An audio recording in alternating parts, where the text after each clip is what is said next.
It was a night when Marcus Thompson sat in the break room of an Amazon warehouse, counting change from his pocket, 47 cents, and a crumpled dollar bill. It was 2:47 in the morning. His 8-year-old son Tyler was sleeping at his grandmother's house, again, because Marcus had a double shift. Again, that same night, 3 miles away, in a glass tower overlooking Lake Michigan, a group of Wall Street traders were laughing about a warehouse worker who had walked into their office 6 months earlier and thought he could trade stocks. They called him a joke. What they didn't know was that in that break room, on a cracked phone screen, Marcus Thompson was about to make a trade that would change everything. This is his story, and if you stay until the end, you will never look at a struggling father the same way again. Marcus Thompson grew up on the south side of Chicago, not the Chicago you see in movies, not the jazz clubs and lakefront apartments, Chicago, where a boy learns very early that life does not hand you anything. His father left when he was 6, his mother worked 2 jobs, and Marcus learned to be the man of the house at an age when most kids were still worried about cartoons. He was smart, genuinely smart. His teachers said so, his counselor said so. One professor at community college told him, "Marcus, you think like a Wall Street analyst," and Marcus had laughed. Because men from his neighborhood didn't go to Wall Street. They went to warehouses. They went to factories. They went wherever there was work. And then, at 26 years old, everything Marcus had planned for himself stopped. Because his wife, Diana, walked out, left him a note on the kitchen table, left him their apartment, and left him their 4-year-old son, Tyler, just Tyler, and Marcus, and $43 in a checking account. For a while, Marcus couldn't breathe. For a while, he didn't know how a man survives something like that. But then Tyler walked into the kitchen one morning, 4 years old, wearing his little sneakers on the wrong feet, and he looked at Marcus and he said, "Daddy, are we going to be okay?" And Marcus looked at his son, and he said, "Yeah, buddy, we're going to be more than okay." He got a job at the Amazon warehouse the next week, 80 an hour, night shift. He dropped Tyler at his mother's every evening at 6 p.m., worked until 3 a.m., came home, slept 4 hours, woke up, made Tyler's breakfast, walked him to school, slept 2 more hours, did it again, day after day, month after month, for 4 years. By the time Tyler was 8 years old, Marcus was 34, still at the warehouse, still $8.50 an hour wait, actually $10.25 now, after 2 raises. He drove a 2009 Honda Civic with a cracked windshield he kept meaning to fix. He wore the same 3 work shirts in rotation, and every morning when he dropped Tyler at school, Tyler would wave from the gate, and Marcus would wave back, and then he would sit in that car for just a moment longer than he needed to, because he was afraid that 10 years from now, Tyler would be standing at that same gate, waving at his own kid. Wearing the same 3 shirts, Marcus Thompson was not afraid of hard work. He had never been afraid of hard work. What he was afraid of was that hard work alone was not enough, and he didn't know what to do about that until the day he found the article. It was a Tuesday, November, the break room at the warehouse. Marcus was eating a sandwich his mother had packed for him, turkey, no cheese, because cheese cost extra when he picked up a magazine someone had left on the table, Forbes, November edition, and on the page it fell open to was a story about a 29-year-old man from Brooklyn who had started trading stocks with $800. No degree, no connections, no family money, just a phone, a strategy, and a willingness to stay up when everyone else was sleeping. His portfolio was now at $3.2 million. Marcus read that article 4 times. Then he flipped to the back, tore out the page, folded it, put it in his breast pocket next to his heart. That night, after his shift, at 3:47 in the morning, Marcus sat in his car in the warehouse parking lot, and he Googled 3 words, "How to invest." He read until the sun came up. For the next 3 weeks, Marcus devoured everything he could find. YouTube videos, Reddit threads, free courses, old Warren Buffett interviews. He took notes in a little spiral notebook, the kind Tyler used at school. He filled 23 pages, and the more he read, the more something clicked, something that had always been there, that thing his professor had told him years ago. "You think like a Wall Street analyst." Marcus had laughed then. He wasn't laughing now. He had $200 saved. Not much, but it was his, and he had a strategy. Oh, And he had something else, something no hedge fund manager in their glass tower had. He had nothing to lose and everything to fight for. And that's when Marcus Thompson did something that would change the rest of his life. He applied for a job at Walsh & Mercer Capital. Now I need you to picture this, because this moment, this one moment, is the moment that everything turns on. Walsh & Mercer Capital, Michigan Avenue, Chicago, 42nd floor, floor-to-ceiling windows, Lake Michigan stretching out like a blue mirror in the distance. The kind of office where every chair costs more than Marcus's car. Marcus had borrowed a suit, his cousin Derek's suit. It was a little too big in the shoulders and a little too short in the leg, but it was pressed and clean, and Marcus had shined his shoes until he could see his face in them. He took Tyler to school that morning. Tyler looked at him in the suit and said, "Daddy, you look like a real businessman." And Marcus had knelt down, straightened, pulled Tyler's backpack, and said, "That's because I am one. I just haven't told them yet." He walked into that building at 9:55 a.m. His appointment was at 10. He had rehearsed his presentation 40 times. He knew his numbers. He knew his strategy. He had printed everything out clean, organized, professional. The receptionist made him wait 40 minutes. He sat in that lobby, watching men in $1,000 suits walk by without looking at him, watching assistants carrying coffee cups that probably cost what Marcus made in an hour. At 10:42, they called him in. Raymond Walsh was 61 years old, silver hair, gold cufflinks, a handshake like he was doing you a favor. He sat across from Marcus at a conference table that could seat 20 people. There were 3 other men in suits. No one introduced themselves. Marcus began his presentation. He had prepared 3 slides on his phone, the best he could do without a laptop. He talked about his analysis, his risk management strategy, patterns he had identified in the market over 14 months of study. For 4 minutes, no one said anything, and then Raymond Walsh leaned back in his chair, looked at Marcus's borrowed suit, looked at the phone on the table, and smiled. Not a kind smile, the other kind. He said, "And I want you to hear every word of this," he said. "Son, I appreciate the enthusiasm, but let me save us both some time. This firm employs analysts who went to Harvard, to Wharton, to Yale, men who have been breathing this market since they were teenagers. Do you understand what I'm saying?" Marcus said. "I understand, but if you look at the numbers I've..." Walsh held up one hand and said, "I'm going to be straight with you. Men who work in warehouses don't belong in this room. That's not an insult. That's just the reality of this business. You'd be better off focusing on what you're already good at." Marcus gathered his papers, stood up, extended his hand. Raymond Walsh shook it without saint, and as Marcus turned to walk toward the door, he heard laughter. Not loud, not obvious, but he heard it. 2 of the men in suits. A short, quiet laugh, the kind people make when they think you can't hear them. Marcus walked to the elevator, pressed the button, stood there, waiting, staring at the brushed steel doors. And in those doors, he saw his reflection, a 34-year-old man, in a borrowed suit, who had just been told, in front of witnesses, that he did not belong in their world. He rode the elevator down alone, walked out onto Michigan Avenue, stood in the November wind coming off the lake, and then Marcus Thompson made a decision, not a loud decision, not an angry decision, a quiet one, the kind only a father makes, the kind that lives deep in the chest, the kind that doesn't break. He was going to prove every single one of them wrong.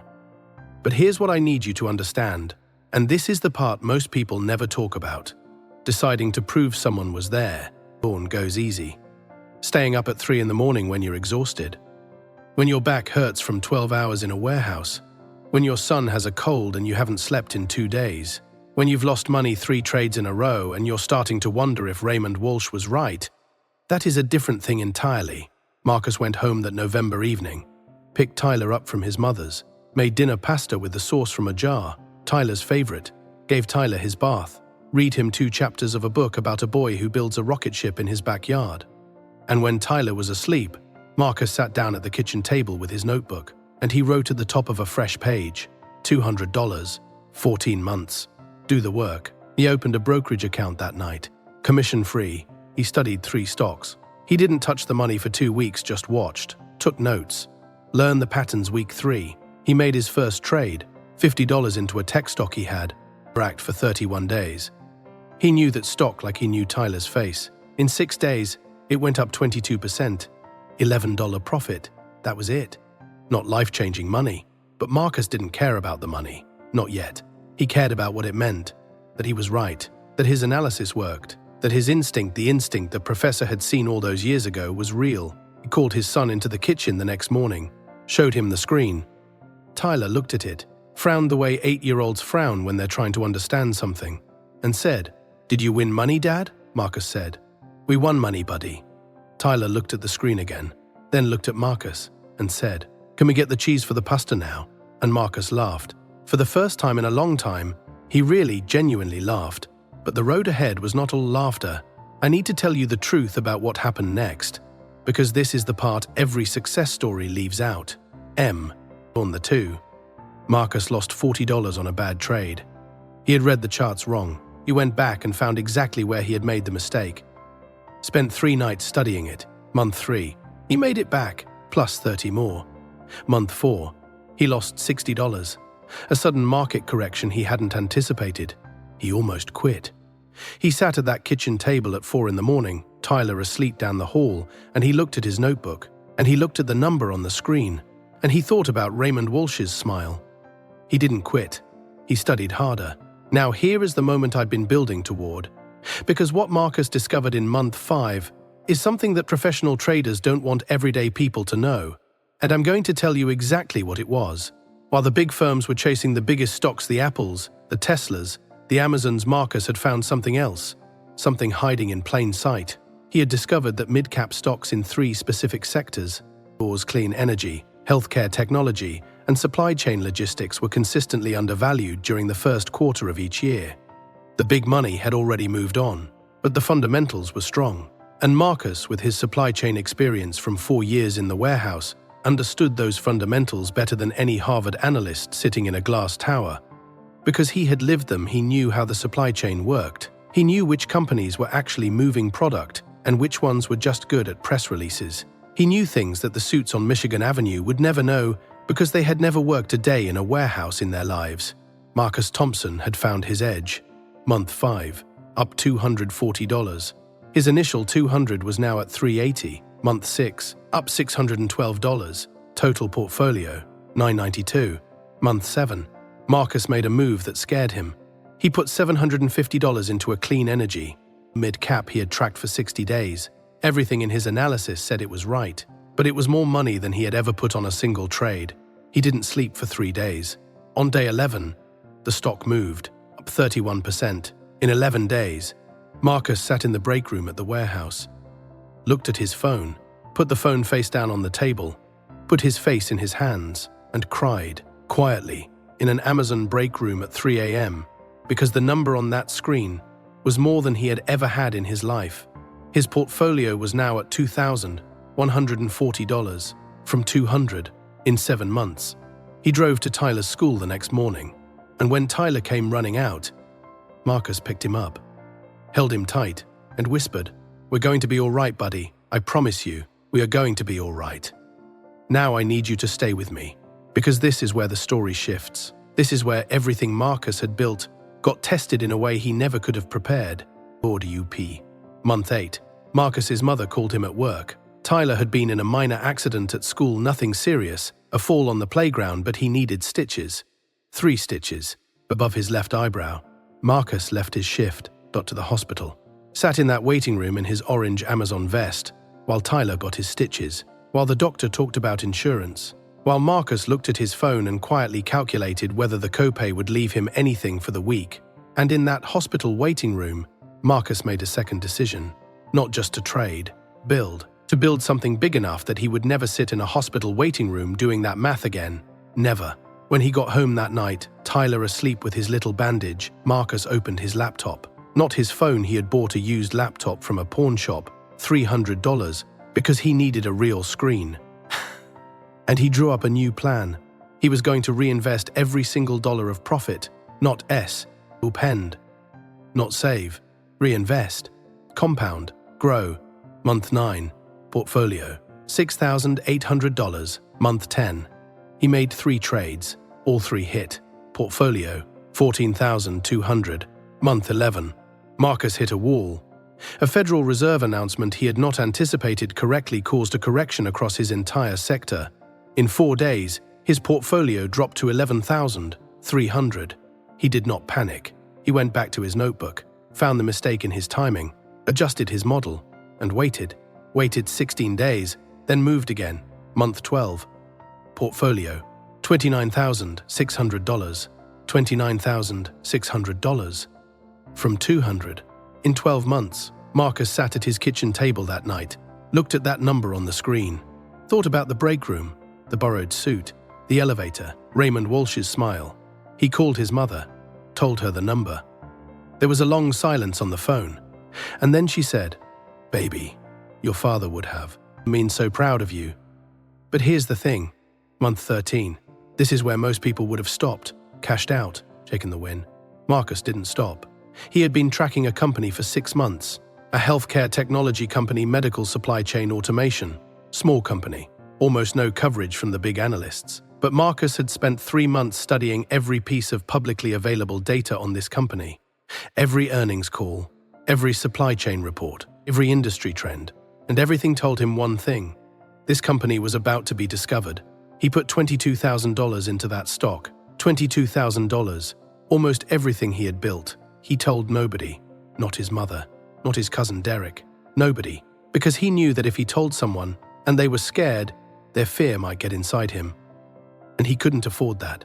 He just worked his shift, picked Tyler up, made dinner, read the rocket ship book, and waited. Day 1, nothing. Day 5, nothing. Day 9, the stock moved up 4%, small, not what he was waiting for. Day 14, up 8%, getting there. Day 19, a major healthcare conglomerate announced they were acquiring the company. In 2 hours, the stock was up 61%. Marcus was in the warehouse. He felt his phone vibrate in his pocket. He couldn't check it on the floor. He waited until his break. Walked to the break room, sat down, unlocked his phone. His portfolio was at $412,000. $412,000. A warehouse worker, single dad, $10.25 an hour, cracked windshield, 3 work shirts, a used laptop from a pawn shop, $400,000. Marcus stood up from that table, walked into the bathroom, locked the door, and for the second time in this story, he cried. But this time, it was different. This was not the cry of a man who was afraid. This was the cry of a man who had made a promise to a 4-year-old boy, who had kept that promise, who had done it on 47 cents and a crumpled dollar bill and a page torn out of a Forbes magazine. This was the cry of a father who had never quit. Marcus gave his notice at the warehouse the following Monday. His manager, a good man named Bobby, who had always treated him with respect, shook his hand and said, "I knew you were different, Marcus. I always knew." He paid 6 months of rent in advance for a better apartment. Tyler got his own room for the first time in his life, with a real bed and a bookshelf, and a poster of a rocket ship that Marcus put up on the wall himself at midnight while Tyler slept. He enrolled Tyler in the best school in the district, paid for it himself, and then Marcus Thompson did something that nobody expected. He walked back into the Walsh and Mercer Capitol building on Michigan Avenue, 42nd floor, floor-to-ceiling windows, Lake Michigan like a blue mirror. He was not wearing a borrowed suit. He was wearing his own suit. He had bought it himself, and it fit perfectly. He asked to see Raymond Walsh. The receptionist told him Mr. Walsh was in a meeting. Marcus said he would wait. He sat in the same chair he had sat in before. He waited. 22 minutes later, Raymond Walsh walked through the lobby. He did not recognize Marcus at first, and when Marcus stood up and said his name, Walsh looked at him. And Marcus watched the moment Walsh remembered. Marcus said, "I just wanted to thank you." Walsh frowned, said, "For what?" Marcus said, "For the motivation." He handed Walsh a business card, turned, walked to the elevator, pressed the button, paused, the doors opened. He stepped in. As the doors closed, he saw his reflection again. Same man, same face, same eyes, but not the same man at all. Marcus Thompson is 36 years old now. He runs his own independent trading fund. Tyler is 10. He plays soccer on Saturdays. He has cheese in his pasta every single night and every month. Morning. Marcus drops Tyler at school. Tyler waves from the gate. Marcus waves back. And then he sits in his car, a different car now, but still just a car for just a moment longer than he needs to. Not because he is afraid anymore, but because he wants to remember where he started, so he never forgets why he fights. If you are a father watching this right now, if you are carrying a weight the world cannot see, if someone has told you that men like you don't belong in their world, I want you to hear this. Marcus Thompson was counted out. Humiliated, left behind. He never quit, and neither should you. If this story moved you, share it with one father who needs to hear it. Subscribe to Dad Never Quits.